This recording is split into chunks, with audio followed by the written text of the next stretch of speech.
The editor-at-large at global news platform Semafor, Steve Clemons, joins me. And congratulations on Semafor that was just launched, Steve. I'm already signed up. Today's the day. I know, I'm already signed up. All right, so why is President Xi announcing a faster timeline?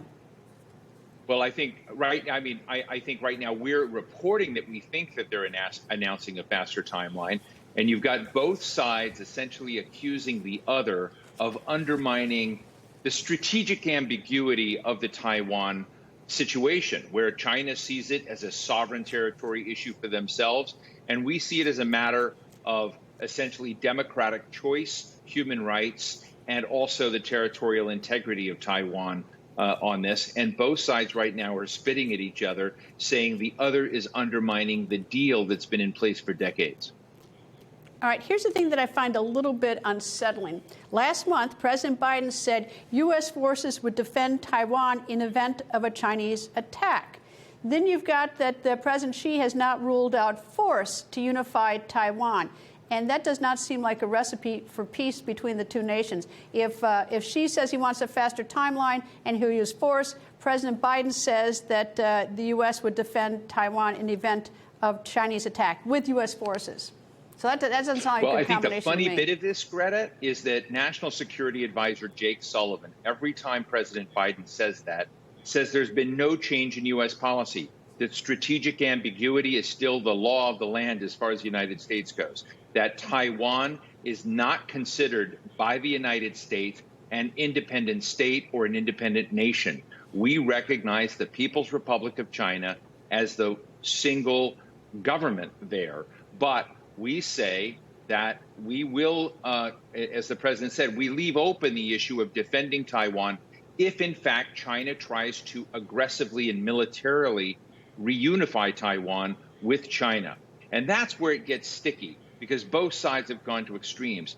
The Chinese are telling President Biden, stay out of our business. This is a domestic matter. We'll solve it the way we want. And we're saying, no, you won't. We will inject, as we've done before. You know, Kurt Campbell is the president's National Security Council advisor on this.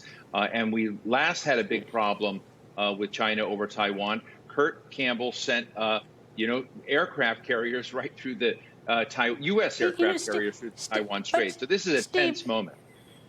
But Steve, the problem is, though, Jake Sullivan keeps walking it back every time President Biden says that. But he's not the boss. He's just not the boss. It's President Biden. And the first time President Biden said that, I thought, oh, brother, there's a gaffe. But who hasn't done a gaffe? I make gaffes. But President Biden has been consistently saying that. And it's like, Jake Sullivan can say what he wants, but he's just not in charge. Well, I mean, I think that's absolutely right. At least we have ambiguity about ambiguity. And I think that I think the White House must know this at some level, that what the president is saying is he's laying a red line, a marker for what U.S. actions will be should China take certain actions. Jake Sullivan's trying to say, hey, nothing's changed. But you're right. The president's laid down a marker of what kind of decision he's going to make, where he's going to go if there's a conflict, if China comes in. And, even General Mark Milley, and you've talked to Mark Milley before, has been concerned about increasing tests and training exercise by China to either embargo Taiwan, to blockade Taiwan, or to potentially attack from the backside of the island, and begin looking at some of the dimensions of that military activity. And it's been the ramping up of that have given a lot of concern to our intelligence and national security officials.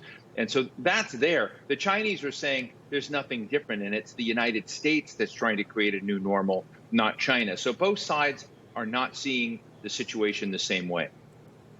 Steve Clemons of Semafor, thank you. Come back. Thank you, Greta.